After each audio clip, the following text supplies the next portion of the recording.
अस्सलाम वालेकुम। World point breaking news के साथ मैं हूं शाहिद गुम्मन। पाकिस्तान में कोरोना वायरस की सूरत हाल पर बात करने के लिए मेरे साथ इस वक्त मौजूद हैं कजाकिस्तान के शहर अलमाती से पाकिस्तान बिजनेस काउंसिल कजाकिस्तान के सीनियर सदर सरफराज हुसैन। जी सरफराज साहब, पाकिस्तान में कोरोना वायरस के हवाले से आप क्या कहना चाहेंगे?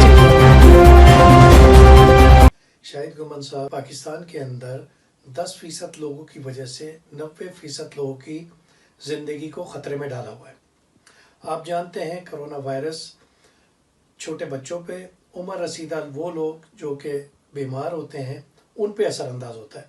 अब तक का जो अमवात का जो रेशो सामने आया है उसमें उम्र रसीदा वो लोग जो कि बीमार थे और उम्र रसीदा थे उनकी अमवात वाक़ई हुई हैं। पाकिस्तान के अंदर 60% लोग वो हैं जो नौजवान तबका है, 30% वो लोग हैं जो कि बच्चे हैं।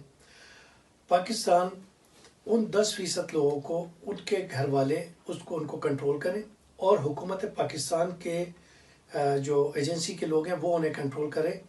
इस तरीके से उन 10% लोगों की वजह से 90% लोग जो है वो बीमारी से बचेंगे और 90% लोग पाकिस्तान में काम करके पाकिस्तान में जो माशी प्रॉब्लम है उसको दूर करेंगे और बहुत जल्द पाकिस्तान इस क्राइसिस से निकल के खुशहाली की तरफ आ जाएगा। मेरी हुकूमत पाकिस्तान से गुजारिश है फौरी तौर पे करंटीन को ख़त्म किया जाए और 90% लोगों को आज़ादी दी जाए और 10% लोगों के ऊपर मुकम्मल पाबंदी लगाई जाए और पाकिस्तान को खुशहाली की तरफ ले जाया जाए।